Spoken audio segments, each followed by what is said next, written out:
Good morning. This is Faith in Our Hometown, brought to you as a community service and sponsored by Mercy Hospital, Joplin.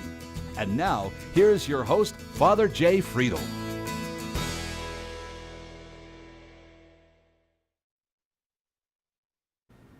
Well, happy Sunday to all of you out there. Thanks for joining us again for another Sunday morning on Faith in Our Hometown. Our opportunity to talk about things as people of faith in the greater Joplin area that matter to us. And I'm glad that this matters enough to you that you're tuning in again for another Sunday morning. My guest this morning is Greg Spink, who is the pastor of The Way, which is an interdenominational church. Today is one of those episodes where we're going to talk about, well, how are our churches different? How are they the same? How do we connect and how do we do those things? So we talked with other interdenominational churches, but what I'm discovering, of course, is that all the interdenominational churches have their own unique character and flavor. And so Greg's here to talk with us this morning about some of that. It is good that we have different expressions sometimes, with all of our faiths and all the different things. And even within Christianity, we've kind of broken the thing into a million different pieces. So we're going to be there to talk about some of the things that are the same and some of the things about it different and the way that we connect. We're going to be right back after this Mercy Minute. Stick with us. I was in shock, and in denial, and I couldn't believe it was me. I was healthy, feeling well, but unbeknownst to me, after the colonoscopy, I found out that I had colon cancer. My name is Mario Guerrero. I'm an ethicist. I help people that are in a hospital and the medical staff process some of the difficult situations. In this case, it was the other way around. Well, I'm glad I caught it earlier. On my 50th birthday, I had a regular checkup. I wasn't concerned because I felt well. No family history of this type of cancer, and yet I developed this type of cancer. During the process of the colonoscopy, they were able to remove that polyp. And having that done within the hospital setting, they can just address all the issues right there and then. I'm a great believer in early detection. This is such a silent disease, and you really don't necessarily have symptoms. Go get checked. Follow up with your physician. Don't wait. Well, again, thanks for sticking with us for another Sunday morning. I got my guest this morning, Greg Spink. Greg Spink, how are you this morning? I'm fantastic. Thank you, sir. Good. Well, it's good to have you back on. Greg was on at one other point in time, but he was talking about his job the last time because he's also the executive director for the Boys and Girls Clubs. Big Brothers, Big Sisters. Big Brothers, Big Sisters. I'm sorry. Yeah. Big Brothers, Big Sisters. And so we were talking about that, and he said, well, I'm also a pastor. And I said, well, let's figure out what we want to talk about there because Greg is a talker. He's kind of like me. It's a good thing. We get along well that way. It does. So Greg, again, introduce yourself to everybody, and then let's talk a little bit about The Way and what an interdenominational church is and does. Okay. My name's Greg Spink, and I am the pastor of The Way Church. I'm also the executive director at Big Brothers, Big Sisters, and so I wear a lot of hats. Mm-hmm. Today we're talking about The Way Church and love what God's called me to there. So we started this church about 4 years ago. Okay, so not very long. No, it's a relatively young church. A lot of new believers in it. So there were about 6 families who came to me and said, hey, we're thinking about starting a church. And I said, why do we start a church? There's like a bazillion great churches in our city. Well, so why would we create a bazillion churches in our why city? Why would we create bazillion and one? Yeah. And why did you? So they said, I said, so what would we do that would make us unique? What would make us different? And so they went back and spent some time and came back and said, we read the book of Acts, and when we read the book of Acts, here's some things that we find out. We found out the church took an offering up, but they didn't spend it on themselves, they spent it on other people. So what if we, as a church, one of the things that we did different, because that's what I asked them about, was what if we spent the money that we collected helping people in our community instead of paying for a mortgage or a salary or those kinds of things. I understand there'll be some expenses, but what if we spend our money somewhere else? And so that was one of the things that we decided to do different. They said, man, we read the New Testament church. I mean, they were family. They didn't segregate the congregation into kids and all these different programs. They came together and were family. And so we all meet together on Sunday mornings, right? Wrong or indifferent, that's what we do, and it's kind of our flavor. They talked about the fact that the New Testament church didn't just do their thing on Sunday. During the week, they were involved in their communities. And so we ask everybody who calls themselves a part of our family to spend an hour in service in the community for every hour that we spend in services as a church. And Great. So just the little things like that we do. We went back I love and it. looked I at think those are all Acts great and ideas. said, let's just try to do this like they did. It worked for them. Yeah. And I know during Easter time, we always read from the Acts of the Apostles, and I know that church was probably not as idealistic as it's presented. But I love the fact, because I don't think we've ever lived up to our ideals as Yes. a church, but I love the fact that they, even when writing it, wrote it down because that was what they wanted to be. That was what they were striving to be. You know, the community of believers was of one heart and one mind. Okay, well, I mean, you put more than 2 people in a room, it's kind of hard to get people in one heart and one mind. But I love the fact that you know, we go to those ideals that are there in the scriptures and we say, okay, how can we take the idealism that the church was born from, and how do we kind of live it out today? And I think that's great. I love some of these ideas that you all came up with so far. Well, I'm telling you, one of the things I'm excited about being here with you, I met you at a JAMA meeting the first time. I don't know if you remember that, but you came and talked about the fact that... And that's the Joplin Area Ministerial Alliance. Yeah. And you shared with the fact that Jesus' prayer in John 17 is, Father, make them one so the world will know you've sent me.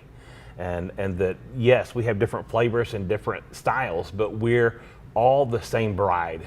And man, when you said that, my heart just kind of leapt inside me. I thought, yes, this is it. You don't have to do it like we do it, and we don't have to do it like you do it. As long as we're serving Jesus, we're doing this incredible thing. And so, man, our goal, Jesus said, if I'm lifted up, I'm going to draw all men to me.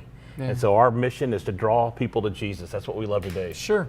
And I mean, you know, and again, even for our other people in the area that are not Christian, you know, I still think that same philosophy holds true. Now, of course, those of us who are Christians see a certain way to do it. Those of us who are Muslims see a certain way to do it. Those of us who are Jewish see a certain way to do it. And I don't want to get into everybody picking their truths, because we've all got them. Yeah. But what I think is that common denominator for all of us is we're people of goodwill in the Joplin area, even though we may believe a little differently, we've got something in common. Yeah. And that what we've got in common is the fact that we want to serve our God, and we're going to serve our God from being right here in the greater Joplin area, in all those different churches and all those different denominations. As you said, a billion and one, okay? And what's great about it is that we come together in kind of a show of unity, even when we come together and say, hey, how can we talk to each other? You know, Absolutely. We may land in different places, but how do we talk to each other, do it civilly, and what could we agree on that we could work together on? And I'm convinced there's a whole lot more that we agree on than we disagree on. Agreed. Amen. You'll get an amen from me on that, brother. All right, So, I'll take it. yeah. So, you know, so you're a non-denominational church. I mean, just give us an idea. What were your people when they were coming together? You had these great ideas from Acts that you chose, but are they coming from a lot of other different denominations? Do you find out that folks were something else before they came here? Or are these mostly folks that have always been non-denominational? No. There were 6 families originally that started this church. They got together and said, hey, let's do this. And most of us grew up, not all of us, but most of us grew up at some time or another intersected with the Church of Christ. And Okay. so we all had this kind of thing in common. And this is the Church of Christ that does use music or doesn't use instruments? I should say you use music, you just don't use instruments. Yeah, the Church of Christ that we grew up did. I mean, let's think about this for a second. Now let me just say this, because I'm gonna tease myself here for a second. There are a ton of other things to know about the Church of Christ. But what's the one thing I focus on? I focus on the thing with the music, because that's how, in my head, I can figure out, you know, in some ways where people are coming from. But that is not the most important thing about the Church of Christ. And you're not alone. We got that all the time when I was with them. We got that. That was our claim to fame. Well, I tell people we were country when country wasn't cool. You know, we were this. You know, there's more and more songs now, and I can only imagine. Or I'm sorry, not I can only imagine. Now I just lost the name of it. Come Back to the Heart of Worship. Okay. Where they talked about, you know, we're going to strip everything away and we're just going to get back to, and that song was really written to be sung a cappella, to get back to really worship isn't about the band, it's not about the show, it's about Jesus, and sometimes these other things can get in the way. And so I would joke around and say we were country when country wasn't cool. You know, what the church did for me, the Church of Christ growing up, gave me a great love for the Word. I love the Word of God, and I really believe that there's some incredible answers there. But I'll tell you this, I think probably what I love most about it is if I found out today that heaven and hell was just a myth, that there was no such thing. I believe there is, but if there wasn't, I wouldn't change how I live my life, because the joy that I have, the peace that I have, the life that I live, I love. I wouldn't trade it. I wouldn't change a thing. Yeah, so, and I that's kind of my philosophy too. I mean, I agree with you on that. I just don't think that the reward and punishment thing works for a lot of people these days. I mean, I do think that there are rewards, and I do think that there's accountability. I mean, I do think all that, but I don't think people are going to come and join my church because I'm going to tell them if they don't do it this way, they're going to hell. I would rather live out how we live out that belief in Jesus and how that makes a difference in our lives and why we want to go do it. I mean, that to me is a much greater motivator than if you don't do this way, then you're in big trouble, buddy. And Solomon said this, the fear of the Lord is the beginning of all wisdom. And I think that, I was a kid growing up, I had a healthy respect and fear for my dad. He was the law in our house, and so one summer day he woke me up on his way to work, opened my bedroom door and said, before you do anything today, I need you to mow the lawn. And I said, yeah, and I rolled over and went back to sleep, and I got up about the crack of 2 in the afternoon and ate lunch and went to the swimming pool, and my dad came at 5 o'clock, and that was before the days of cell phones, so he gave his whistle, and I knew his whistle, and I shot up out of the pool and looked around and found my dad, and he said, I got over there, and he reminded me of his last request, and so I went home and I got in trouble, and then I mowed the lawn, and the next week he opened the door and he said, before I get home from work today, you need to mow the lawn. And so when I got up, I mowed the lawn. And then you got to go to the pool. And then I got to go to the pool, but for a long time I mowed the lawn because of fear of what would happen if I didn't. But then as my dad got older and couldn't mow the lawn himself, I would drive an hour and a half from my home with my wife and kids and mow my dad's lawn. Not because I was afraid of him still. I did it because our relationship changed somewhere. I went from fear to love, and I think that's what God ultimately wants all of us. He wants to get past the judgment thing and get into the life thing. Let's learn to love each other. And what happens when we love each other? And then John said this, you can't love the Father who you don't see if I don't love the people I do see. Right. And so I got to learn to love you and all my brothers and sisters and the people who don't think like I think and who think I'm crazy for what I do, and there are those out there. So. Well, I'm not sure that you're crazy for what you do, but you are a little crazy. I agree. There you go. So that's okay. I fit that category too. So, so your members come from all kinds of different walks and backgrounds that came together to do this. How many members do you have? How many families do you have now? Well, we count in families. A lot of people count in members, but you know. And I don't know that I have a good answer for that. Okay. We have we've been a part of 170 people coming into the Lord. But on a good Sunday, we might have 15 or 20 people in services. Yeah. So we bring this person to the Lord and they come to the Lord and they realize that the relationships they've been living in aren't healthy, but there's a church over here that has a great singles program. And so will it hurt your feelings if I go over to church over here? Because I want to find someone that I can spend the rest of my life with that believes what I believe. Or I just got my kids back. I hadn't seen my kids in 2 years. And this church has a phenomenal children's program. And I want my kids to get what I've got.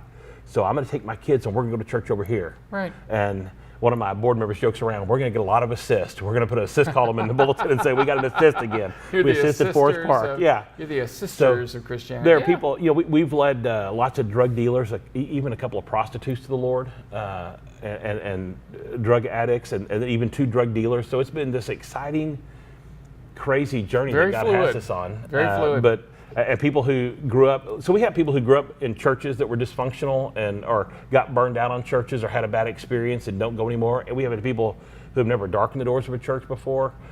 So we kind of got all these different flavors that are coming together under the name, under this one umbrella of, hey, let's just lift up Jesus and see what happens. Let's just love each other and see what happens. Let's do life together as family and see what happens. That's good. And so it's been good. Yeah. My guest this morning is Greg Spink, who is the pastor of the Way Church, which is an interdenominational church here in Joplin. So we are going to take a quick break, and then we're going to come back and we're going to talk a little bit more. So don't go away, and fill up your coffee cup and stick with us.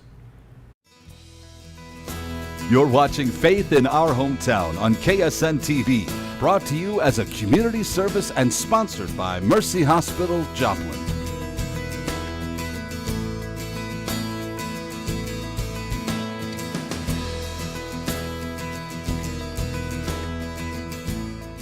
Well, again, my guest this morning, Greg Spink from the Way Church. Now, where are you guys located, Greg? We meet at 16 about 16th and Main, 1607 South Main. So Phoenix Fired Art is on the corner of 16th and Main. Then there's a little frame shop, and the next little shop is the Way Church. There you go. It's right there on Main Street. So just around the corner from me. Like you say, you sound like a very fluid, just kind of roll with it, kind of group.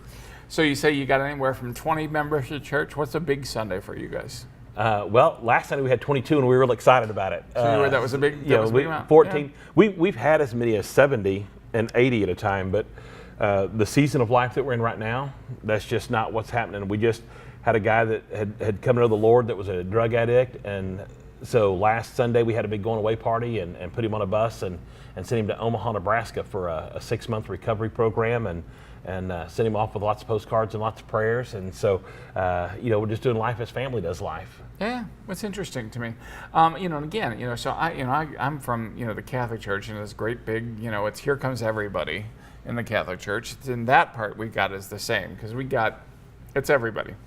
But of course, we're dealing with much larger numbers, in terms of that. I think one of the things that sounds appealing to me about that is that, you've got, everybody knows each other. Oh man. Whereas, sometimes, unfortunately in the bigger churches, and I don't know how they do this in the mega churches, but how they do that whole thing of 4,000 members and, it's just like, and if you don't go to that service and sit in that same space and get to just know some of the people around, how do you do some of that? And of course, you break it down into smaller pieces, but that's still hard. It is hard. I got parishioners who'll say, "Oh, I never met you before." I mean, not to me, but I mean to each other when I introduce them, and they're just like, "Oh, I go to the 515." Well, I go to the 9. Oh, well, yeah. Well, we never go to the 9. Well, we never go to the 515. So, I was a youth pastor at a mega church in Dallas, and I would introduce myself to people. "Oh, are you visiting this morning?" "No, I've been here for 20 years. I've been here longer than you have." That's like, sorry about that. Never mind. Yeah. So, how's your style of worship? What's that look like for you guys? Well, we don't have any music leaders, so I guess in a sense we have some of the greatest worship leaders in the world because Michael W. Smith and Jars of Clay and all those people, they come in and they lead through a track on a phone. But man, we worship together. So typically a Sunday morning, we'll start at about 10 o'clock. People start showing up. We'll have coffee and donuts. Sometimes my wife will spoil people and make some banana nut bread from scratch, and we'll eat some donuts, have coffee and donuts or banana nut bread, and then we'll have worship about 10:30, go to about 11:30, and then afterwards, my mentor has done this thing. It's been about 6 weeks now, but he buys lunch for everyone, and we have lunch together at the church. That's another nice thing about being small is we can, so he buys 25 lunches, and we'll have subs catered in, or we'll have pizza catered in, or we've had chicken on Easter Sunday, fried chicken and potatoes, and had all that catered in. But so we sit down around tables together and really get to know each other and are deepening those relationships that were already good. Well, I have long been one of those people that has said, now most of us in the Christian tradition will celebrate some form of communion. Now we vary on how often we do it. We vary in the style in which we do it and all those kinds of good things. But we believe the Lord comes to us in that meal, okay, in His body and blood, in the bread and the wine. And then I've always said that table is supposed to spread out to all those other tables. If it doesn't spread out to all those other tables, then we really, I don't think, have a good sense of what we're about or what we're doing. You know, so I love that. I love that imagery of first you have your table. I don't know whether how often you guys do communion, but then when you do that other table, it's certainly a communion and a meal of a different kind. And we do communion every week at the table. So while we're eating lunch, at some point in lunch, someone's been assigned to get up and address that, man, his body was broken and by his stripes you're healed. And this is why we do this. We remember him, and then we take this cup, and here's the cup that was poured out, the blood that washes us, that makes us clean, that we walk in the light as He's in light. We have fellowship one with another. The blood of Jesus continually washes us clean, and then we celebrate the cup together. Yeah. And so it's been, a really sweet season of life together. And again, some people, a lot of Christians may be sitting out there right now going, "Oh my gosh, it just seems so strange to do it in the middle of a meal or that in the context of a meal." But I'll just say that most of the research that we've got or know about early Christianity and the way that the early church got started was they would gather together for a meal, and then somewhere in the midst of that meal, they would celebrate the Lord's Supper as a part of that meal. So even though that concept may sound strange or foreign, maybe to some ears who've just never considered Yeah. or thought that it happened that way. Historically, in some ways, that's that's kind of very akin to the way that the early church probably started out. It's where the Lord started it, right? He was in an upper room with his disciples. They had a meal together, and in the course of the meal, he took the bread and he broke it. And so, well, he even took a Seder meal and a Passover meal and turned it on its ear for everybody. Yes. He just kind of like tweaked it, and everybody went, "Huh? yeah, you can't do that. We've not what? done it. You are not following the That's script, right. mister." And that was really what he was. I mean, he was kind of tweaking everything beyond comprehension. But that idea of a meal, or even after the resurrection, the fact that he eats with his disciples. Yeah. That so many of those things happen within the context of meal. So I love the sound of that. And I think we flow out from one to the others. I love those Sundays when we do the same thing, when we gather downstairs, but we just, we put on a big, parish feed, if you will, or a big parish dinner. And it's like we move from one meal upstairs to a big meal downstairs. And I love those weeks when we do that, because it's kind of like just a reminder that one table flows to a different table. And there's all these things that we have in common, that we have different, but one thing we all have in common is we all eat. Mm-hmm. And so if Some we of us can- more than others, I might add. Absolutely.